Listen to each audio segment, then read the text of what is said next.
This time, you'll see 6 Pokemon. The Capo, the Consiglieri, the Goonda, the Sumimaseeeeen, the Shark, and the Dawn rise above crippling PP-itis and prove to the world that sometimes struggle is the only move you need. Here are the rules. The only move I can use is struggle. If a Pokemon faints, it's dead, and if they all faint, it's GG after restart from the beginning. I can only catch the first Pokemon I see every route, unless it's a shiny or I've caught it or its baby before. Basically, if I catch a Pikachu, I can skip Raichu. I have a level cap, and that's the same as the next gym leaders. I can't use items to heal in battle, and of course, no cheats. This is the story of how I fell from being an upstanding Pokemon player to a degenerate, a hack, a man who'd do anything to achieve his goals. I start off by naming my character Sedge. He looks pretty unimpressive right now, but Sedge is the smartest human who's ever lived. I set my clock to the most important decision of the early game: Torchic, Mudkip, or Trico. Mudkip's type is great for literally all the gyms, and he has the most attack of them all, so I end up picking him. You're looking at this and wondering, JMC, what is this scam? Chill, all the moves default to struggle. I save Birch from the Rabbit Zigzagoon, and he ends up making a huge mistake. He gives up this monster of a Mudkip. He even has a nature that improves attack, which is what makes struggle hit harder. Unfortunately, it also lowers defense, but that's a trade-off I'm happy with. I handily defeat Maze Trico and earn my Pokeballs. The first encounter is Wurmple, which is actually really good. This is Schrodinger's worm. Wurmple can evolve into either Silcoon or Cascoon, but it's random. So you can say that until it evolves, the Wurmple is both a Silcoon and a Cascoon. Keep this in mind, guys. It becomes really important in a bit. My next ally is the mighty Poochyena. Her dark typing makes her immune to psychic moves, and when she evolves, she gets Intimidate. This Pooch is gonna put in work, and that's why she secures her position as the... Oh. My carelessness got my partner killed. I put her in the cemetery, say my prayers, and continue onwards. My good deed for the day is beating up a bully in the forest, and here's why the Wurmple was so important. These are all the encounters I can get in the forest. Schrodinger's worm ensures that I can ignore 3 of them, making it very likely that we'll catch Shroomish. The Effect Spore ability has a chance to poison, sleep or paralyze anything that touches it, and all rock moves touch. It'll be amazing for Roxanne. One Nincada and Whismur later were looking so strong that I've never seen this happen. The game teleports away in fright and changes our whole layout. Just leave your comments on what you think about it. We've reached the Pokemon cap, and all that's left before Roxanne is leveling up. I have to make sure that my Silcoon doesn't evolve completely. A shiny Nincada. What are the odds? It's only the second shiny I've encountered in my life, and the first was also a Nincada. Mad. In my excitement, Oh, no. Forget to cancel the evolution. And I also accidentally level Mudkip up to 16. But you'll see it doesn't make much of a difference. 22 in-game hours in, and I'm finally ready for my first fight against Roxanne. We start off by sending out our shiny Nincada. It does work, it gets Geodude all the way down to potion range. But by now, its speed is lowered, its speed is miserable because of all the rock tombs. So we send our good old Beautifly out. It manages to get one hit off before dying until Nincada comes back in and does some more damage before it too passes away. But boys, gold is more brittle than iron.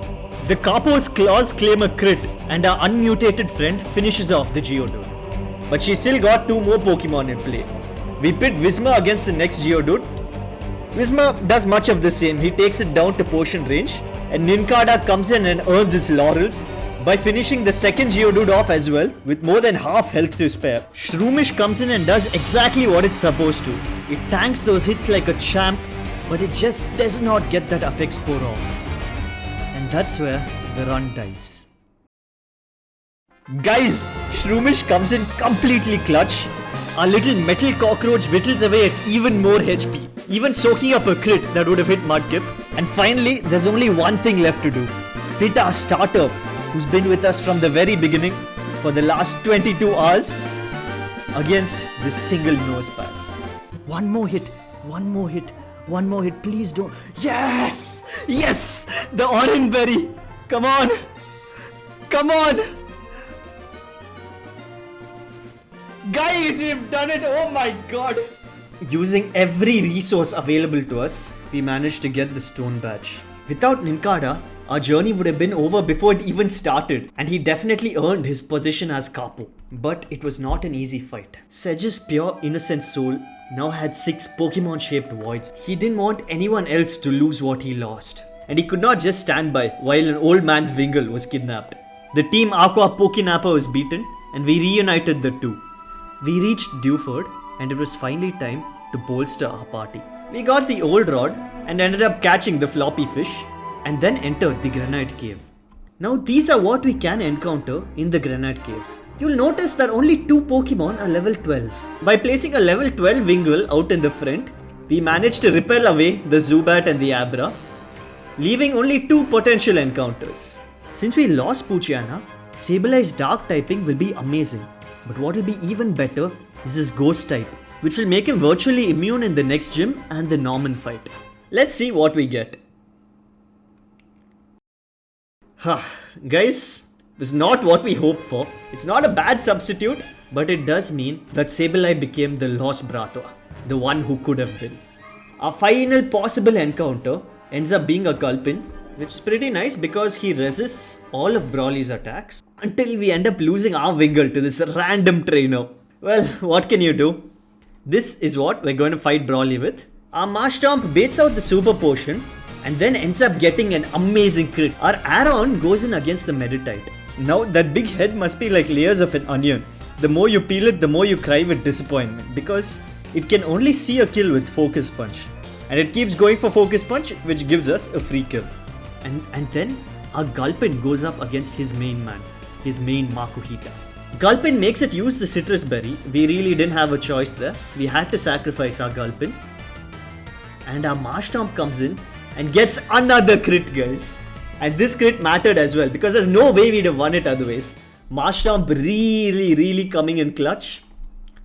And as a reward, our Magikarp evolves, and little does he know it, but he is going to be a cornerstone of our team. Now, I don't like people branding others, using dirty words like cheater, hack. I end up performing a little ease of life update. Honestly, like 8 hours of grinding has left me really annoyed, and I end up adding a ton of rare candies into the game. But rest assured, I'll only cheat in order to save time and nothing else. Our next important fight is a speedrunner's nightmare. It's the May fight, which is widely considered to be one of the hardest fights in Pokemon, but I was worried for absolutely nothing. Our Marshtomp flattens the Wingull, and the Grovyle that really scared me falls against the might of our Water Dragon. Aron makes short work of a Slugma. After an easy fight, we end up adding the most useless member to our party, and this is where I decide to creatively interpret the rules. Now remember I said that I can't use any dead Pokemon? Nowhere was it stated that I cannot force feed one. I shove a rare candy into Ninkada's corpse, force it to evolve into a Ninjask, and get a shiny Shedinja out of the bargain. Shedinja's ability Wonder Guard is the best ability for this challenge. Any move that's not super effective and that's not a status move won't affect us. That means we can end up negating a lot of incoming damage. And we'll see how this helps us in the Watson fight. Watson's Voltorb, his Electrike, and even his ace, the Manectric, are pushovers. Their most powerful moves, their electric moves, can't get past our Marshtomp's ground type. The scariest bit of his arsenal is Magneton. Not only does he have a steel typing, which has insanely high defense and which will take a ton of struggles to beat, the Magneton also has Sonic Boom. Sonic Boom does a fixed 20 damage and it has 20 PP, so it has the potential to deal 400 damage, which is enough to wipe my team 10 times over. If only we had a Pokemon that was immune to Sonic Boom. Here's where we'll see a tactic I'm going to use a lot throughout the run. I'm going to bring our opponent down to our level. I'm going to sap all their PP and leave them with nothing but moves that are favorable for me. If Shedinja is facing Magneton, the only moves it can use are Thunder Wave and Supersonic. Then all I have to do is switch in to my Marshtomp. If it uses Thunder Wave, Marshtomp's immune to it. And if it uses Supersonic, it's just confusion, it doesn't really matter. Against my Marshtomp, it can't use any electric type moves. And that's when we just switch back to Shedinja. And Sonic Boom will just be worthless. We keep doing this until it runs out of Sonic Boom PP, and then it's just a sitting duck. This is how the Watson fight goes. It all goes according to plan. Voltorb and Magneton die really quickly, and our little switching tactic ends up working like a charm. We stall out all of the Sonic Boom PP, and then Magneton can do nothing as Marshtomp completely destroys it. And Manectric's just a pushover. Oh. His Manectric sets up with Howl and destroys our entire party. That is unfortunately the end of the run and the attempt. Or is it? Remember when I told you Sedge had 90,000 IQ? All the attempts I lose, they don't count because they're not actually attempts. It's like the scene from Sherlock Holmes. It's one of the infinite simulations playing in Sedge's mind. And Sedge only attempts the perfect strat, the one in which he wins. We've just got to use a similar switching strat. If we switch Gyarados in, Manectric's attack goes down, so his Howl doesn't really matter. And he's gonna try to use Shockwave on Gyarados because it's a guaranteed kill, but our Shedinja can easily take the Shockwave. We keep doing this until his PP runs out. We get the third badge, and Shedinja becomes the official Consiglieri of our group. And from then, I dropped my evil tendencies. I followed the rules. I stayed on the right side of the law. Here were the most notable enemies I faced that used up a lot of simulation energy. Flannery Storkle. It's like a Kerberos on ghost peppers. I wouldn't be surprised if that shell hides 2 more heads spewing flames. Just look at that overheat damage, man. It can even kill my Marshtomp, which quad resists it in the sun. I dealt with it by sacrificing my weaker Pokemon to its wrath.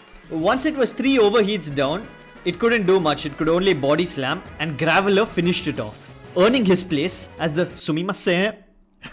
Now for Norman, you'd imagine his slacking would be the biggest problem, but this is why Intimidate is so good. In Emerald in Gen 3, all of these moves are considered physical. So if I use Intimidate twice or thrice, I'm basically eliminating half the moves in the game. Slacking can only attack every second turn. He attacks, then skips, then attacks, then skips. It's almost like he keeps using Hyper Beam. After we Intimidate, Facade won't do much. Counter depends on me attacking him. Yawn is just a status effect, and Feint Attack doesn't do much either. So as long as we switch into the turn he attacks, we're gonna take little to no damage. The scarier enemy is actually the Linoon. Suppose it gets the belly drum off, I do not want it to heal. I ensure both his hyper potions are up, we demolish Linoon and win our badge. Vinona's Tropius. Now this terror has 5 synthesizers. Basically it comes inbuilt with 5 super potions, and Winona adds her own on top of that. All that meant that I had to kill it 5 times before it went down.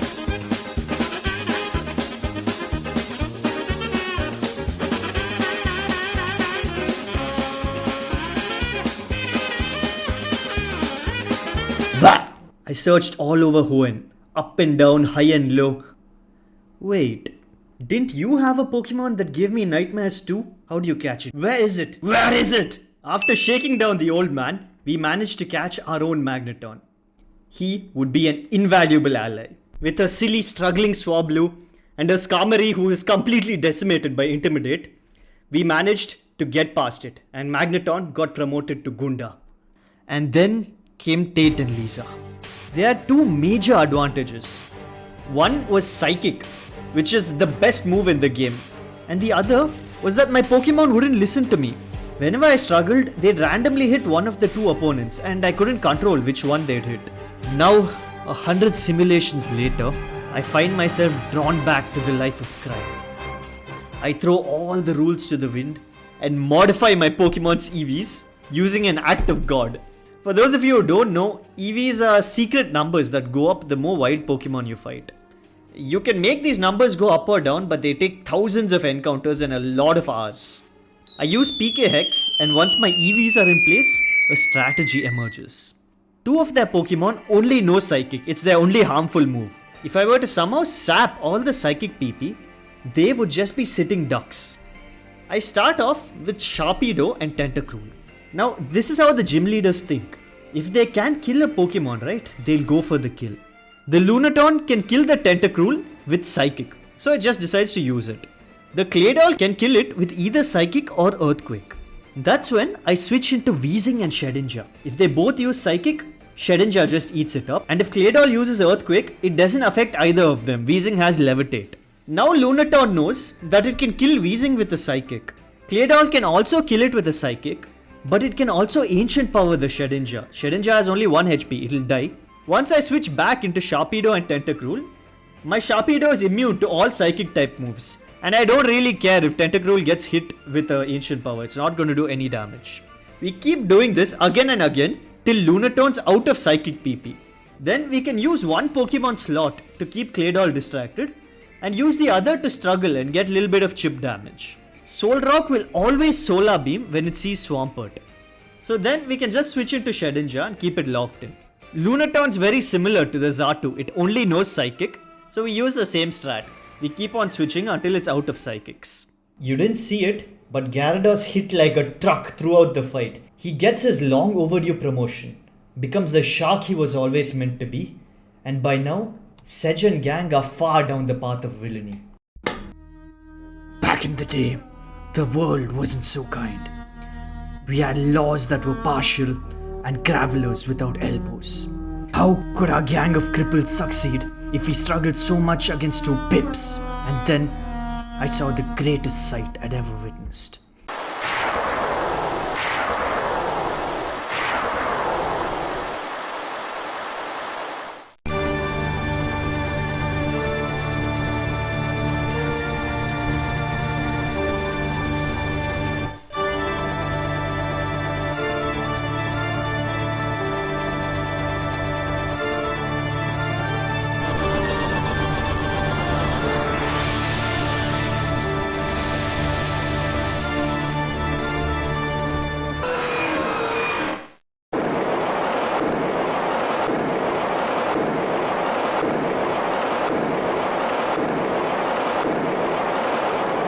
A creature that could even bully the land and the sea.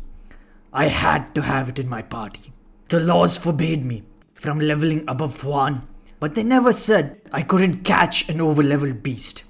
I remember it like it was yesterday. A sky serpent that can even bully the land and the sea. Rayquaza is appointed as the Dawn, and he sweeps past Jimate to the Elite Four. With the aid of the Dawn, I blitz past Victory Road and reach the Elite Four. I've been through a lot with my gang, and this is the crew that's gonna lead me to victory. I take a deep breath and step into the hall. But really, there's no cause for concern, because hundreds of simulations have told me that Sydney is a joke I can always laugh at. Rayquaza just solos his entire team, and in a blink we're on to Phoebe. Ghosts are supposed to be scary, but the only things that frighten me are creepy toys and the cold.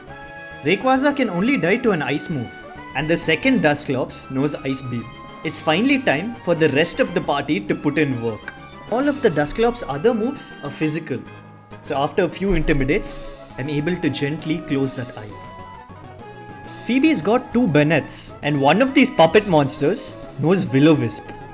Once that Bennet's down, we seal the deal and start a bit of prep work. Remember how I said Ice wrecks Rayquaza? Our next fight is gonna be against Glacia, and Walrein will be our most important Pokemon. I cannot afford a status effect on him. From this point on, the difficulty really starts ramping up. Now the Celio, I'm gonna steal your dignity, am I right? It can't really do anything to our Rayquaza, but the Glalie, if it crits on the Ice Beam, my Rayquaza's finished, it's dead. And at this point you start to see why Walrein is so good. It practically takes 0 damage from ice moves. It's like the opposite of Rayquaza. But if I get frozen, I can kiss my dreams goodbye. That's why I gave her the Lumberry. Wailord's also pretty similar. Doesn't take much damage from ice moves. Even if she heals Celio, it's fine. But the luck doesn't go unappreciated. The second Glalie has a unique kink. And that little Aron we caught way back in Dewford really starts earning her laurels. Because once she goes down to yellow, this guy is the real problem. Our Walrein's able to counter him pretty nicely, but by this point our team's barely hanging on. Rayquaza will just die to 1 ice attack. I cannot afford a Hyper Potion heal. Fortunately, it always surfs against my Walrein, especially after the Intimidate.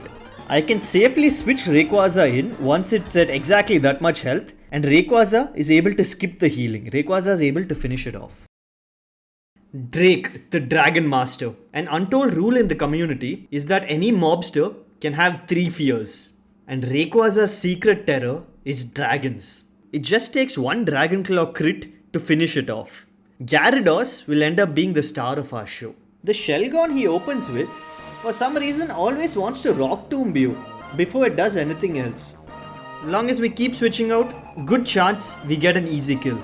Shelgon's pretty much the only Pokemon we can afford a Hyper Potion on. The Altaria knows Dragon Dance. If it gets set up, we might as well go That's the sound someone makes when there's an angry bear. You gotta just play dead. You saw the Lumberry proc there. It was really good. We gave the Lumberry to Rayquaza. Gyarados can counter Flygon, but the real threat is his Salamence. I use a few Intimidates to counter his monstrous attack stat. He's going to Flamethrower Aggron and Rock Slide Gyarados, so I can switch between them to get 2 or 3 Intimidates off. Now he's gonna start using Dragon Claws. Salamence is broken. It takes my entire team to get that Salamence down to half health after his Citrus Berry. Now he's down to just outside healing range, and look at my party. If he heals, I'm done. Salamence will 1v6 my entire party. I have to get Rayquaza in, which thankfully doesn't get burnt, and finally manage to mash the Ments. Kingdra is also a bit of a threat, bit of RNG. If he body slams and paralyzes, I'm out. Thankfully, I managed to win. Finally, the last fight. The one to prove that even cripples inflicted with PP-itis can be champions. I know the spirits of my brothers are with me. There's a very specific setup here. And if things don't go just right, a crit here, a miss there, it will all have been for naught. After coming so far, I need this to work.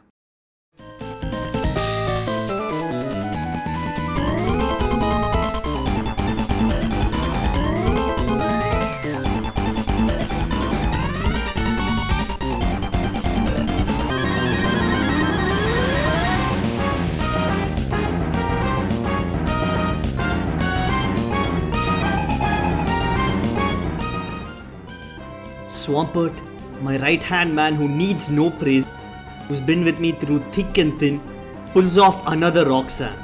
He defeats a Pokemon 10 times his size, a feat that's his last miracle. Before finally going down to the strongest water move in the game, you won't be forgotten.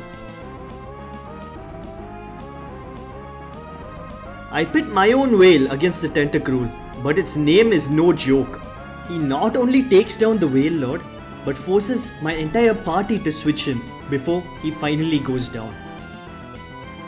As long as he's not too evasive, Ludicolo is a joke. Milotic is Tropius on steroids. If it gets even a single recover off, I lose. For some reason though, it takes extreme offense to Walrein. This fat-shaming serpent won't rest until she's down. And this just happens to leave it in the perfect range.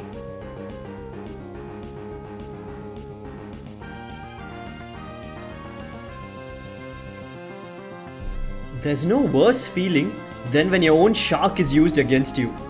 Rayquaza can deplete all of his full restores, but by this point, he has a ton of Dragon Dances.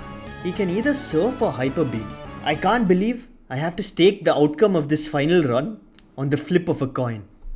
This is when my most evil thought comes to me, and it's when I finally become an irredeemable villain. The way the game is coded is that every move defaults to struggle. But is it possible that they keep their priority? That extreme speed will still go first? I cross my fingers, close my eyes, and hit the A button.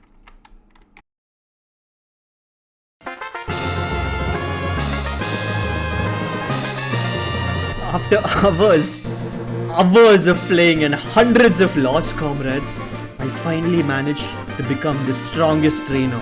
But what was the cost? I guess you guys will have to watch my next video to find out.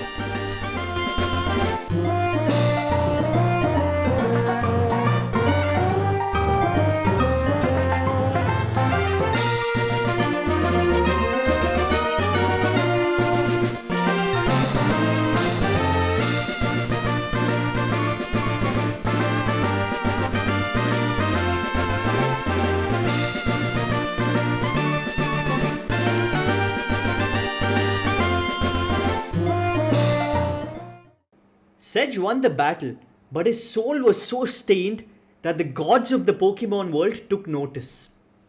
They placed him in 3 parallel realities, and in order to redeem himself, Sedge would have to defeat the evil in all 3. That's basically a fancy way of saying I'm going to be playing 3 Nuzlockes at once. If I hit the up arrow, Sedge is going to move up in all 3 games. Comment down below if you guys want to see me live streaming it. Bye.